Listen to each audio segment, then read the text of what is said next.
coming up to the stage. This is going to be an awesome way to start our day. Please put your hands together for Alexandra Tagami.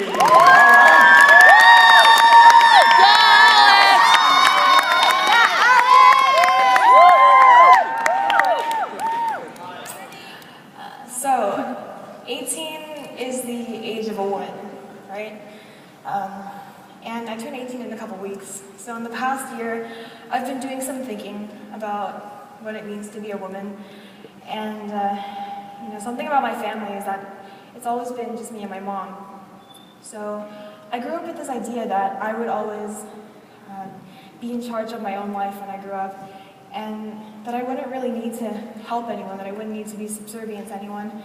But in this last year, I have found that, no matter how much we'd like to run from it, or how much we'd like to think we have control of our own lives, we have to remember that we're God's, and that we need to follow God's will. So my parents named me Alexandra, which means helper of mankind in Greek, in the hopes that when I grew up, I would be able to help and make a difference in people's lives. For the longest time, I brushed off the meaning of my name, thinking that there wasn't anything particularly special or significant about being a helpful person. Now, as I grew up, my mom told me that if I got married, it would be my job as a Christian woman to be a helper to the man that I married, in the same way that Eve was fashioned by God to be a helper to Adam. Now, after this, I made many assumptions about what the Bible said about the role of women as helpers, and I wondered how I could use my role and identity to honor God without having to wait on a man for guidance. If the only thing a married woman could do was be a helper, then what could I, a soon-to-be 21st century woman, do to honor God? Now, before we can try and figure out our roles in different lifestyles and circumstances, we must first define identity. Identity, or who we think we are, defines what we do and why we do it. Some people find their identities in their careers, in their relationships, or in their possessions, and they find their worth and value in these things. For example, a woman may feel more valuable if she holds a high-paying job, or more prized if a man loves her. However, when we misplace our identity and we try to find it apart from God, our lives become unsatisfying and frustrating. Everyone, male or female, single or married, must first find their identity in Christ, because only He who authored our lives has authority over our lives. Not only did He author our very beings, but He also graciously redeemed us from our bondage to sin and eternal death. Once we know and embrace this truth, we can no longer live for ourselves, but instead we find a new identity and purpose in the one who knows us intimately and formed us for Himself. 1 Corinthians 6:19-20 says, "You are not your own, for you were bought with a price. So glorify God in your body." Galatians 2:20 also clearly states, "I have been crucified with Christ. It is no longer I who live, but Christ who lives in me. And the life that I live in the flesh, I live by faith in the Son of God, who loves me and gave Himself for me." Once we know what and for whom we are living, we can then begin to fulfill our God-given roles to glorify Him and to enjoy Him forever.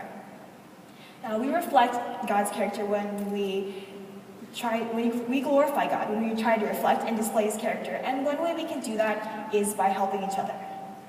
Unlike what I initially thought, being a helpful person is not a position of weakness, but is instead an affirmation of strength and ability.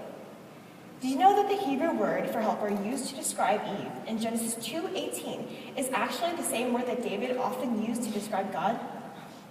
In Psalm 54:4, David writes, "Behold, God is my helper. The Lord is the upholder of my life." We know that God is in no way inferior or less important than us because He's called our helper. In fact, the word is there used to describe someone who has strengths and abilities that we may not have.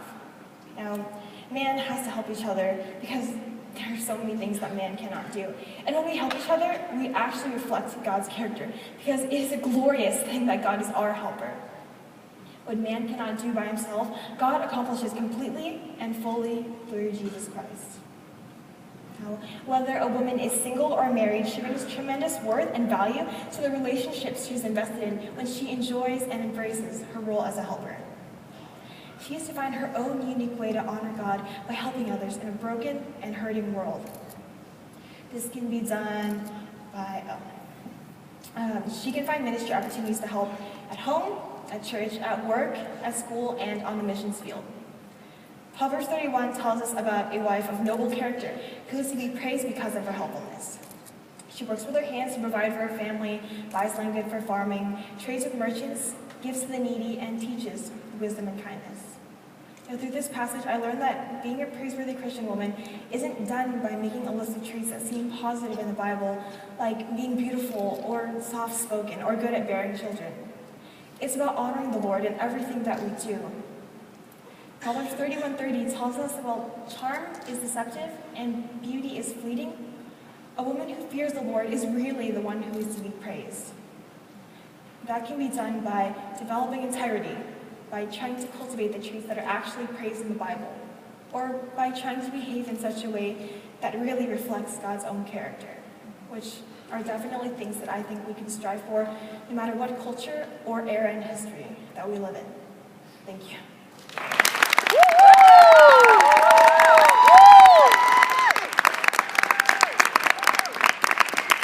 One more time, Alexandra Tagami.